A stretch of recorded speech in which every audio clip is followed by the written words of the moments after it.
So, me and my friend, TheDollarScholar, over on TikTok have a beef with the world.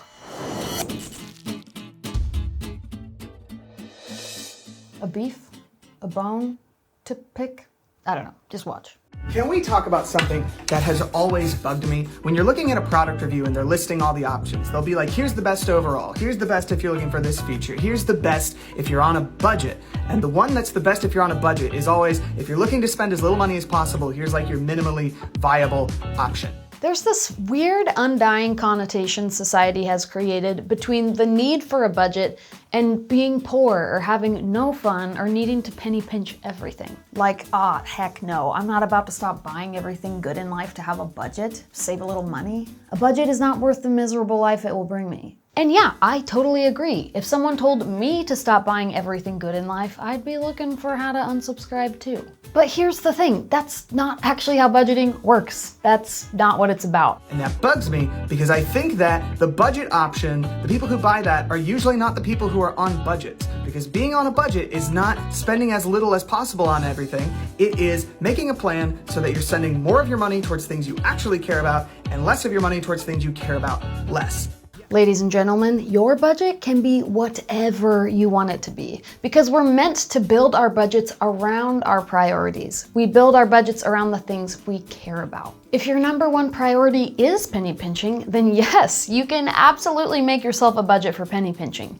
$10 for eating out, $5 for fun money, $50 for groceries, be my guest. But if your priority is travel, you can make a budget that prioritizes that. If your priority is getting your first dog, you can make a budget that prioritizes that. You're sending more of your money toward the things you actually care about and sending less of your money to the things you care about less. Am I being too sassy today? Because I think this is important. So if my true goal is to be able to put money toward flights and Airbnbs so I can see the world, I can 100% do that. And in order to send more money to those goals, which is what I really want to do, I might budget less toward clothes or new gadgets or an iPhone upgrade because they just don't matter as much to me. Budgeting isn't what we do when we're poor or broke. Budgeting is what we do when we want to turn our financial goals into reality. It's liberating, it's your sidekick, and your biggest tool to help you align your money with the life you actually want to live.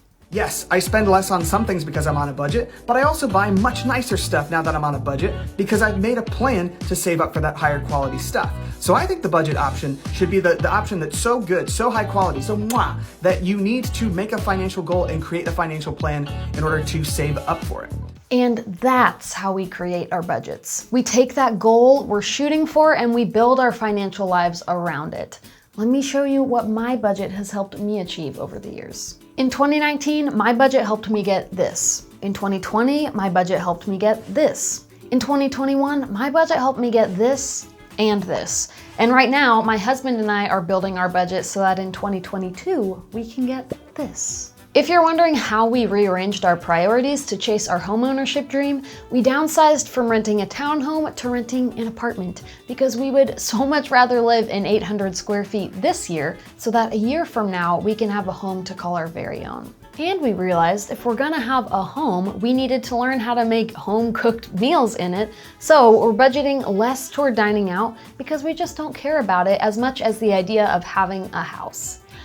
And a fence. Julep needs a fence. Even though I love me a blue coconut cream slush. Sonic, God bless you and your off-menu items. Some people think having a budget means you are required to eliminate anything like eating out. But if you're living abroad and you want to eat at as many local restaurants as you can, then by all means, make a budget that lets you eat out. Your budget can enable you to do that, as heretical as it may sound. There's no rule that says you have to budget as little as possible to eating out or fun or travel. The only actual rule of budgeting is to know what you want so you can build a financial plan that lets you achieve it. And guys, that dream could be any size, shape, color, variety. It could be something big and extravagant like traveling the world, or making next month's rent, paying off your student loans, just making it through another month. You choose what your budget helps you do. Millionaires need budgets just as much as the 14-year-old starting their first job at Wendy's. So if you've always thought budgeting was about restriction or financial fasting, take a look at it from a new perspective.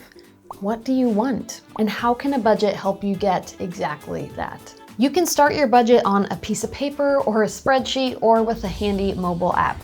You Need a Budget is an app that aims to help people break the paycheck to paycheck cycle, prevent future debt, and prioritize your dreams so you can start living the life you want. To learn more about You Need a Budget, check out the description below for some helpful links and videos to get you started. So dreamer, start thinking big, and thanks for watching.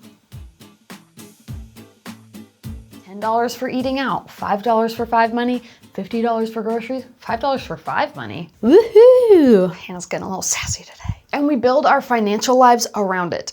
Oh gosh, burps. Breathe them in. Okay.